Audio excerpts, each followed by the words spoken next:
Hello friends, good morning and good afternoon to all of you.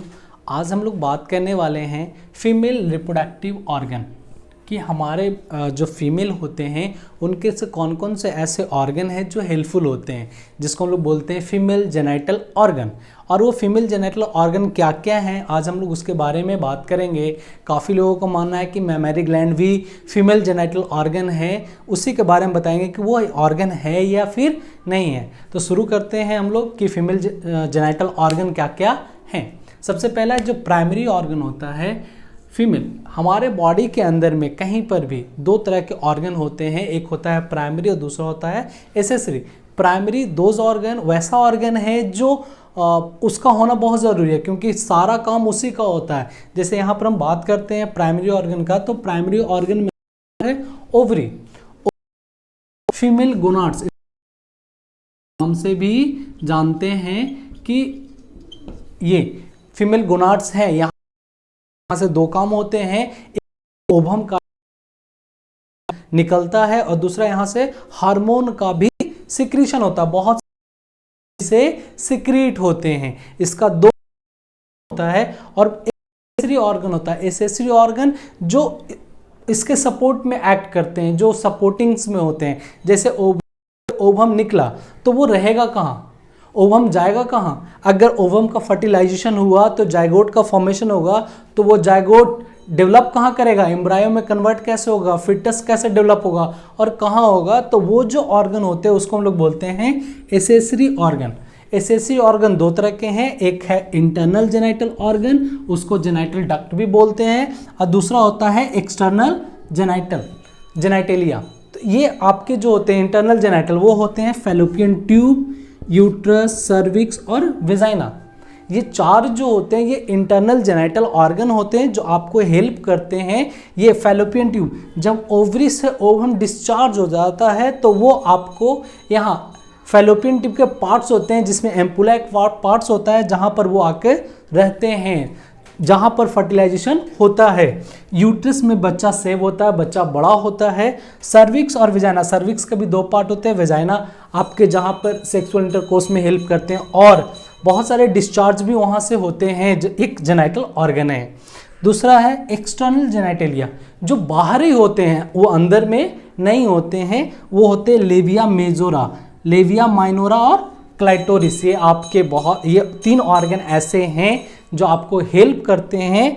ये external genitalia होते हैं जो discharge में भी हेल्प करते हैं और बहुत सारे इन्फेक्शन से प्रोटेक्ट भी करते हैं, और यहीं पर प्यूबिक हेयर भी होते हैं। लेकिन यहाँ पर एक हमने लिखा है नोट करके कि नोट में mammary gland is also called breast.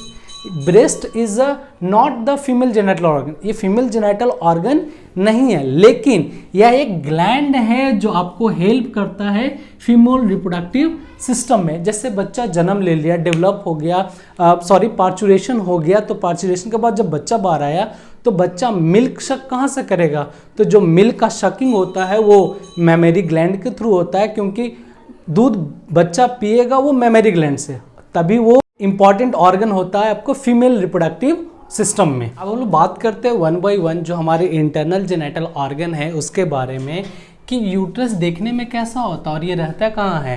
तो यूट्रस एक ऐसा ऑर्गन है जो खाली ऑर्गन है, हॉलो कहने का मतलब कि वो एक उसके अंदर पूरा का पूरा खाली होता है। इसीलिए क्योंकि उसमें क्या होता है, फिटस का डेवलपमेंट होता है, इसीलिए वो ऑर्गन क्या होता है, खाली होता है।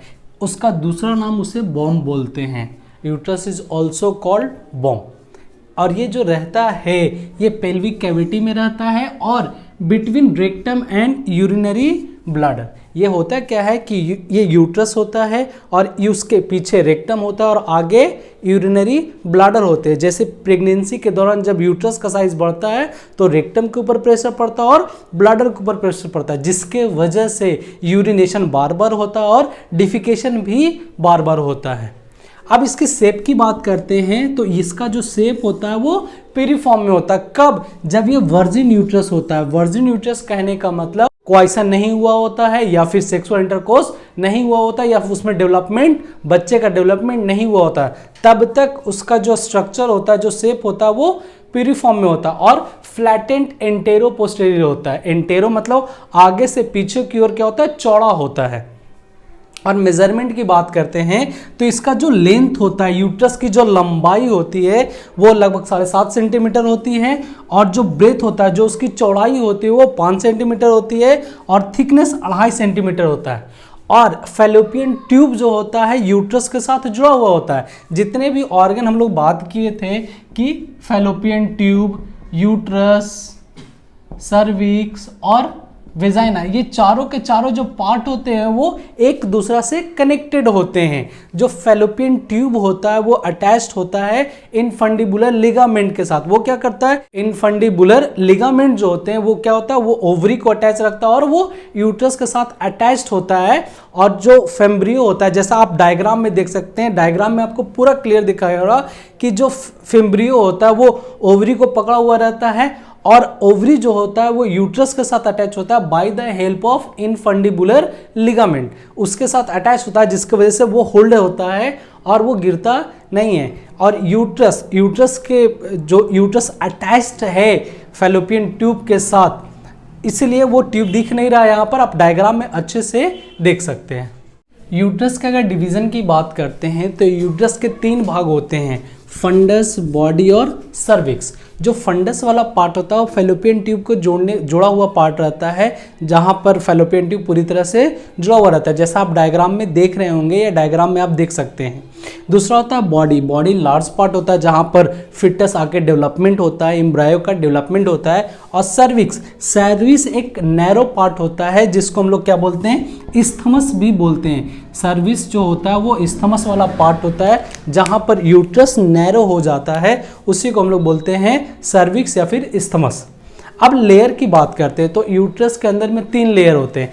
ऐसे लेयर की बात करते हैं, हमारे पूरे बॉडी में लगभग जगहों पर 3 ही लेयर होते हैं। जैसे ब्लड वेसल्स की बात करते हैं तो उसके भी 3 लेयर होते हैं, हार्ट की बात करते हैं तो उसके भी 3 लेयर होते हैं। उसी तरह से यूट्रस के भी 3 लेयर होते हैं, आउटर लेयर, मिडिल लेयर और इनर लेयर। यानी आउटर टू इनर की बात करते हैं तो जो आउटर लेयर होता है उसको हम लोग सीरस लेयर भी कहते हैं, या फिर उसका नाम होता है पेरीमेट्रियम। मेट्रियम दैट मीन्स यूट्रस, और पेरी का मतलब आउटर। और दूसरा होता है मस्कुलर लेयर। मस्कुलर लेयर को हम लोग बोलते हैं मायोमेट्रियम। और जो अंदर का लेयर होता है this is the mucus layer and also called is endometrium layer. जब मेंस्ट्रुअल साइकिल होता है तो ये जो एंडोमेट्रियम लेयर है इसी का शेडिंग होता है, यही जो सेल है, ये जो एंडोमेट्रियम लेयर है ये डिजनरेट होते हैं और बॉडी से एक्सक्रीट कर जाते हैं, बाहर कर जाते हैं थ्रू द वेजाइना। और ये जो लेयर है, अगर हम यूट्रस के वजन की बात करते हैं तो जो वर्जिन यूट्रस होता है उसके अंदर में लगभग 30 से 40 ग्राम इसका वेट होता है, लेकिन जब प्रेगनेंसी होता है तब इसका वेट लगभग 300 से 400 ग्राम के आसपास जाता है। अब हम लोग सेकेंड जेनिटल ऑर्गन के बारे में बात करते हैं, जो सर्विक्स है। सर्विक्स क्या होता है, यूट्रस का एक कॉन्स्ट्रिक्टेड पार्ट होता है। जो कॉन्स्ट्रिक्टेड पार्ट होता है, जैसे मैंने अभी बताया कि जो नैरो वाला पार्ट होता है जिसे हम लोग इस्थमस बोलते हैं, वही पार्ट होता है जो सर्विक्स होता है। सर्विक्स के 2 पार्ट होते हैं, एक होता है सुप्रा वेजाइनल पोर्शन और दूसरा होता है लोअर वेजाइनल पोर्शन। ये क्या होता है, जिसको हम लोग बोलते हैं इंटरनल ऑस और एक्सटर्नल ऑस। ये 2 तरह के ऑस होते हैं। नॉर्मल डिलीवरी के दौरान मेजरमेंट किया जाता है कि कितना फिंगर ओपन हुआ। बेसिकली वो फिंगर में बात नहीं होती है, वो सेंटीमीटर में बात होती है। जब पार्चुरेशन होना होता है तो लगभग 10 सेंटीमीटर तक डायलेट होता है। वो डायलेशन होता है, जो इंटरनल लॉस होता है और एक्सटर्नल लॉस होता है वही डायलोट होते हैं लगभग 10 सेंटीमीटर तक। जो लोग आम चाल की भाषा में या देहाती लैंग्वेज में 4 फिंगर की बातें करते हैं, तो यही जो पोर्शन होता है, जो इंटरनल लॉस होता है और एक्सटर्नल लॉस होता है, यही होता है जो डायल्यूट होता है। कब? During parturition, during delivery. अब हम लोग बात करते हैं वेजाइना को लेकर। तो वेजाइना क्या होता है, एक ट्यूबुलर ऑर्गन होता है, शॉर्ट ट्यूबुलर ऑर्गन होता है जो स्ट्रेटिफाइड एपिथेलियल सेल का फॉर्म होता है। और वेजाइना जो ऑर्गन होता है वो नॉर्मली सेक्सुअल इंटरकोर्स में बहुत हेल्प करता है, जहाँ पर सीमेन डिस्चार्ज होते हैं या फिर फ्लूइड का डिस्चार्ज होता है, जिसके वजह से आपका फर्टिलाइजेशन या फिर आपके जाइगोट का फॉर्मेशन होता है। ये इसी के वजह से वेजाइना जो ऑर्गन है उसके वजह से। अब हम लोग बात करते हैं फीमेल के सेक्सुअल लाइफ के बारे में कि सेक्सुअल लाइफ फीमेल का जो होता है कितने दिनों में कंप्लीट हो जाता है। अगर नॉर्मली हम लोग बात करते हैं तो जो फीमेल सेक्सुअल लाइफ होता है वो 3 स्टेज में कंप्लीट होता है या 3 पीरियड में कंप्लीट होता है। पहला होता है फर्स्ट पीरियड जिसको हम लोग बोलते हैं बर्थ टू प्यूबर्टी, जब फीमेल जन्म लेती है तब से लेकर प्यूबर्टी वाले तक। तो जो 0 ईयर्स है उससे लेकर 12 से 15 साल प्यूबर्टी बोलते किसको है। सबसे पहला कि प्यूबर्टी एज क्या है। प्यूबर्टी एज तो नॉर्मली 12 से लेकर 15 तक है, लेकिन जो प्यूबर्टी होता है जब मेंस्ट्रुअल साइकिल या फर्स्ट मेंस्ट्रुएशन अपीयर हो जाते हैं उसी एज को बोलते हैं प्यूबर्टी एज, और वो एज होता है 12 से लेकर 15 साल तक। और उसी जब फर्स्ट मेंस्ट्रुअल साइकिल अपीयर होता है उसी को बोलते हैं मेनार्की, जो नाम दिया जाता है फर्स्ट मेंस्ट्रुअल साइकिल, जब पहला ब्लड आता है फीमेल का at the age of 12 to 15, 12 से 15 साल में जो ब्लड आता है उसी को बोलते हैं मेनार्की। और जो सेकंड पीरियड होता है वो होता है menarche puberty to menopause. That means कहने का मतलब मेनार्की टू मेनोपॉज। मेनोपॉज कहने का मतलब सीज ऑफ मेंसेस, जो मेंस्ट्रुअल साइकिल आ रहा था वो बंद हो गया उसी को बोलते हैं मेनोपॉज। और जो मेनार्की हुआ, जो मेंसेस स्टार्ट हुए उसी को बोलते हैं मेनार्की। तो वो जो एज होता है 12-15 से लेकर 45 से 50 साल तक के, और ये जो पीरियड होता है यही फीमेल के लिए रिप्रोडक्टिव पीरियड होता है जिसको बोलते हैं प्रजनन। यहीं पर क्या करते हैं कि रिप्रोडक्शन का काम करते हैं। रिप्रोडक्शन होता है फीमेल में कब से, जब मेंस्ट्रुअल साइकिल अपीयर हुआ, और कब तक, जब तक मेंस्ट्रुअल साइकिल बंद नहीं हो गया तब तक के पीरियड को हम लोग रिप्रोडक्टिव पीरियड बोलते हैं। और वो जो पीरियड होता है वो होता है सेकेंड पीरियड।